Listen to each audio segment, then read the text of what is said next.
Welcome to the Bates Hennington Real Estate Group Weekly Update. I'm Traci Bates and this is Lorna Hennington. Happy Good Friday, Easter, and Passover to those of you who celebrate. This time we're touching on loan forbearances and also landlord-tenant issues. I'm coming to you from Fake Cafe Du Monde, having a little beignet in my imagination. In case you guys don't know, there's an emergency order regarding the coronavirus, which is currently in place, and it stays tenant evictions for at least 90 days from the declared end of the emergency. The situation is fluid, however, and that order could change. According to the Federal Coronavirus Aid, Relief, and Economic Security Act, or the CARES Act for short, for any residential property owner who has a federally backed loan, there is a 120-day moratorium on a landlord or property owner initiating a legal action to recover possession when the tenant's non-payment of rent is related to the coronavirus. If you don't know whether your loan is federally backed, you want to contact your service provider and they can let you know. This stay on eviction action runs from March 27th to July 25th of this year. What that means is that a landlord or property owner cannot begin the eviction process until July 25th under the federal law. But the California state, judicial, and many city orders, particularly in Los Angeles, are more restrictive, as we'll discuss in a moment. As you can imagine, this can create some serious cash flow problems for these owners. So the Federal CARES Act also provides that the owners or borrowers who own the building who attest to their financial hardship related to the coronavirus can request that their federally backed lender provide them with a forbearance of up to 180 days on their loan. And federally backed loans for properties are about 62% of those loans, so that's a good number of people. But this is not automatic. The borrower needs to contact their loan servicer and determine the terms of such a forbearance and repayment. This request and the response should all be done in writing. You don't want any questions later about what was promised and what wasn't. Further, the lenders are to provide a forbearance on any foreclosure action against their borrowers for at least 60 days for a 1 to 4 unit property and for 30 days for 5+ unit properties. Again, the borrower must make this request. It's not automatic and it should be done in writing.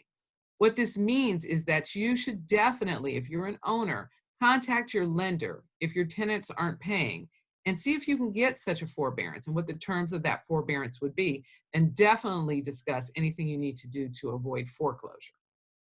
In California, Governor Newsom issued an executive order regarding evictions that provides that residential tenants cannot be evicted for 60 days if the tenant notifies the landlord that they can't pay their rent due to a coronavirus-related reason. The notification by the tenant should be made within 7 days of the rent due date. The tenant should not only contact their landlord, but also retain documentation of the coronavirus-related issue, for example, a letter from an employer, and work out a rent deferment plan with the owner or landlord. The rent is still owed, it's just deferred. If by the end of the deferment period, the tenant has provided the documentation and complied with the deferment plan, the tenant then cannot be evicted. If the tenant and landlord, however, don't reach an agreement and the tenant does not pay their rent, or they do reach an agreement and the tenant defaults on that agreement, then at the end of the 90-day emergency period, the landlord can file a notice to pay rent or quit. In addition to a stay on evictions for non-payment of rent, there's a judicial order which is made that indicates that all evictions are stayed for 60 days, except those related to health and safety reasons. Only for that exception will a court issue a summons on a complaint for unlawful detainer. This applies to both residential and commercial leases. This rule is in effect until 90 days after the governor declares an end to the coronavirus emergency. As of right now, the emergency expires May 31st, but that could change. So between the 60-day stay and the 90-day rule, if a landlord, for example, wished to evict a tenant today, it could be nearly 150 days before a summons could be issued. In practical terms, this means that if a landlord has a tenant that is not complying with their agreement for any reason that is unrelated to health and safety, for example, non-payment of rent, more occupants than are indicated on the lease, or the tenant refusing to allow the unit to be shown, they cannot be evicted at this point or charge late fees. The landlord would have to wait the 90 days after the end of the emergency period. However, it's essential that whatever circumstances are occurring, documentation needs to be collected. Absolutely. With regard to a real estate transaction, of course, we're real estate professionals, so we want to make sure you know about this. Normally, a landlord can access a property to show it as long as they give a 24-hour notice. However, under the coronavirus emergency, a tenant may refuse access. This can impact a seller showing to new tenants and prospective buyers. A 3-day notice in this circumstance also cannot be served for approximately 90 days after the emergency period. So safety precautions and other ways to ensure the comfort of tenants is going to need to be discussed between the landlord and tenant to determine if the tenants are going to be willing to allow a showing.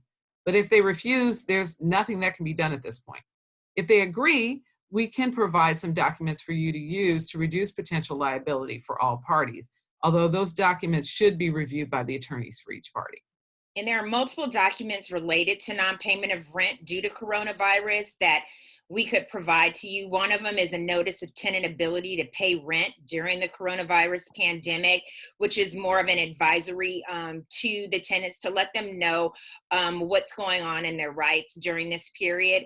Another one has to do with the rent payment delay and a repayment agreement. And then another one speaks to real estate transaction and is an advisory that all parties entering a property would sign off on. So a real estate agent, an inspector, an appraiser, or the prospective buyers or tenants would need to sign off on the document. If you want any of these forms related to the new rules or to discuss these issues further, you can always contact us by email, call, text, and we'll get them to you. Our email address is experts@bateshennington.com. And this is our YouTube channel, so you can also go to the About section on our YouTube channel to get our contact information. And things are changing every day, and we're going to absolutely keep you updated about what's going on.